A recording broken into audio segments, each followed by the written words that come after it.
जिस चीज पर हमारा अधिकार ना हो, हम उस पर अधिकार जमाने की कोशिश करें, तब महाभारत की शुरुआत होती है। और जिस चीज पर हमारा अधिकार हो उसका हम त्याग कर दें, तब रामायण की शुरुआत होती है। आप सभी को अगर कुछ अपने जीवन में सीखना है तो रामायण से सीखिए। रामायण के जो वह पात्र हैं उनसे सीखिए। सर्वप्रथम महाराजा दशरथ जी से सीखिए। एक दिन वह शीशे पे अपना मुख देख रहे थे तो उनको अपने कलम का एक सफेद बाल दिखा, तो उन्होंने मन में विचार कर लिया कि अब मेरी अवस्था जो है वह नहीं है राजपाट संभालने की। तो उन्होंने अपने बड़े पुत्र श्री रामचंद्र जी को बुलाकर उनको कहा कि पुत्र, अब अयोध्या का राजपाट आप संभालें, क्योंकि अब मेरी अवस्था नहीं है। इस बात से आप क्या सीखें? त्याग करना सीखें। मोह में पड़कर आप क्या करते हैं? आपस में भाई भाई, पिता पुत्र झगड़ा करते हैं, जमीन को लेके, जायदाद को लेके, धन को लेके, दौलत को लेके। यह आप सबको कतई भी नहीं करना है, क्योंकि ऐसा करने से घर में कलह होती है, कलेश होता है, तो आपके सारे कार्य जो हैं वह बिगड़ जाते हैं। उसके बाद भगवान श्री रामचंद्र जी से सीखिए, जिनको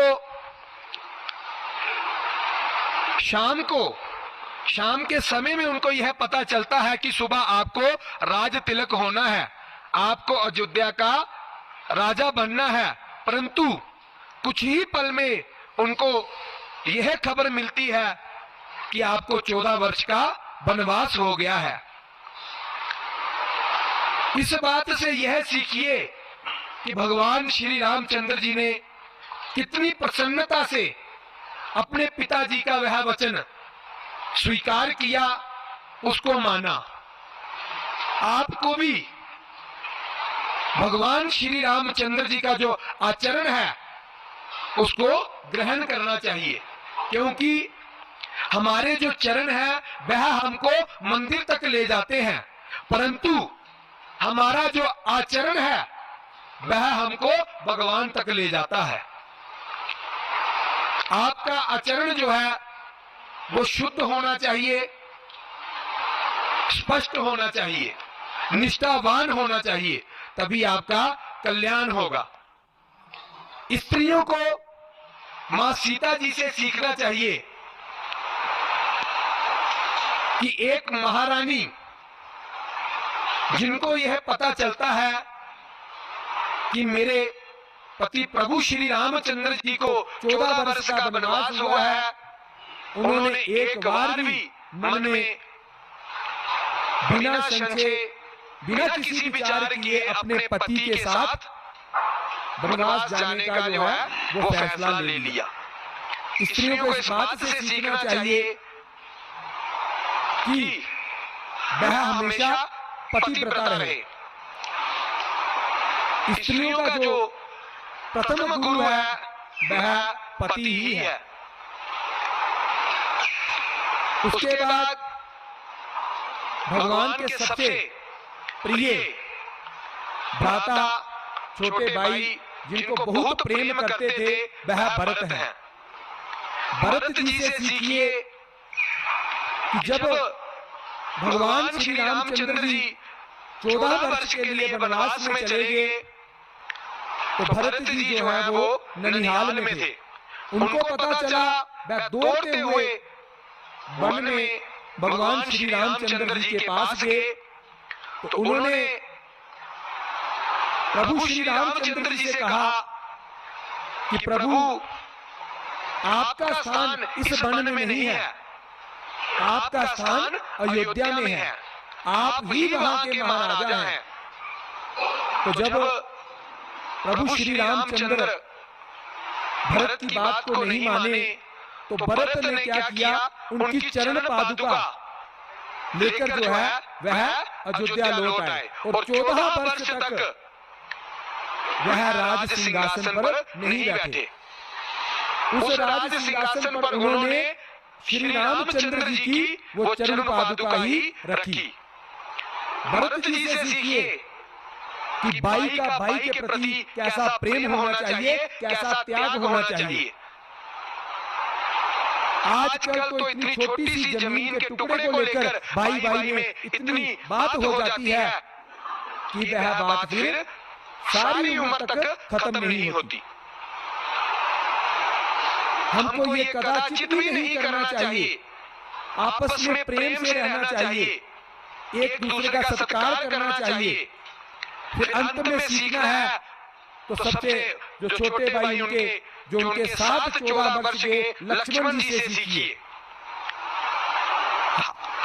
उनको वन में जाने की जरूरत नहीं थी, परंतु उन्होंने अपने बड़े भाई प्रभु श्री रामचंद्र जी का फैसला जो उन्होंने वन में जाने का लिया था तो उन्होंने भी उनके साथ जाने का मन बनाया।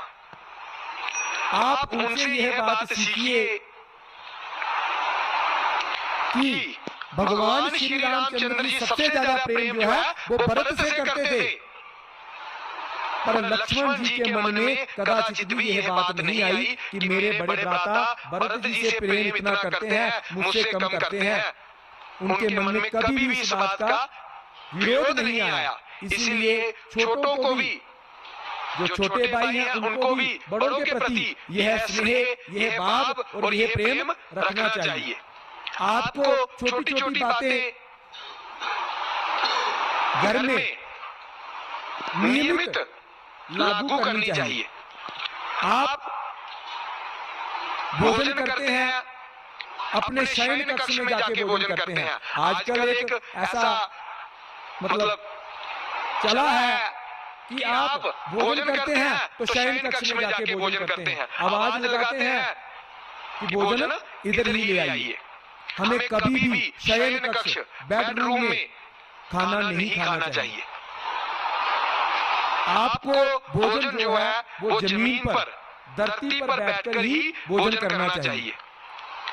इससे आपके अंदर सात्विकता आएगी और भगवान के प्रति आपकी जो धार्मिक सोच है वह और दृढ़ होगी।